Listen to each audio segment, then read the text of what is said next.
couple different types of cardboard that I want to tell you about. So the first one is just like regular single ply cardboard. So you can see that there's only like one layer of corrugation on it. And this is great for most of your cardboard hand building. There is like thin flexible cardboard, stuff like made out of cereal boxes, Kleenex boxes. This is really great for cutting out detailed shapes that you also might want to be flexible. So if I was sculpting this as an armature, I might want the detail of these wings and these feathers, and I want it to be flexible to be able to coat it with wire or foil. The last one is like a double corrugation. And so you can see that this has 2 layers of corrugation, and this is going to be very thick and sturdy. So I might not want to cut anything detailed out of this, but this type of cardboard would be great for bases of your cardboard sculptures or building up like structures or walls. One of my biggest tips for cutting out detailed shapes out of pieces of cardboard is to not put your shapes in the center.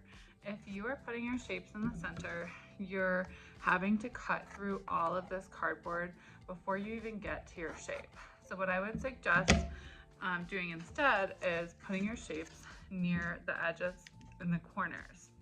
This gives you a lot more ability to just quickly be able to cut out near the shape. And then with the back teeth of the scissors, you can get more detailed with your cuts. You can cut out really nice curves this way.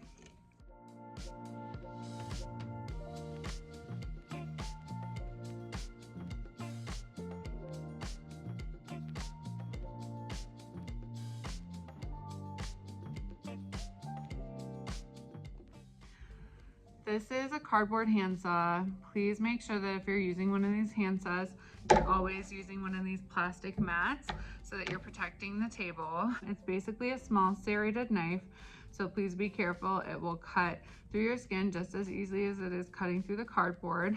This tool is great for cutting curves out of cardboard.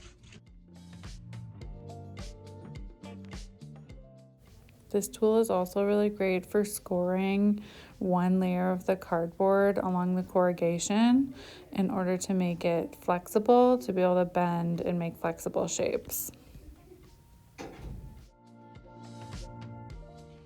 This is a zip snip. This is great for breaking down large pieces of cardboard. So basically what you do to use the zip snip is push the safety down, either way it goes, and then you can depress the handle and then the blade starts to spin. So this works great for breaking down large pieces of cardboard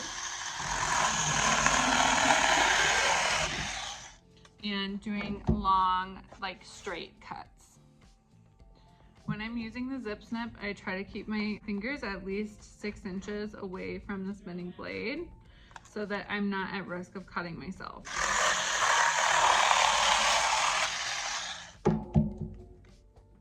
The zip snip should be used carefully only with cardboard. Do not use the zip snips with any other material. And use the zip snips responsibly and safely.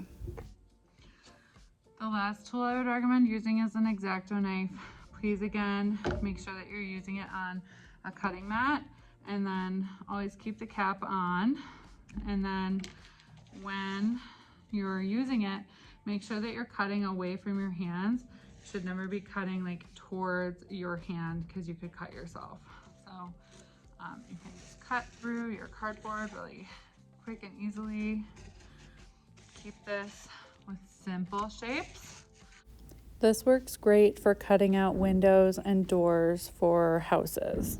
Again, use this tool responsibly and safely. And that's it, guys. Thanks for watching.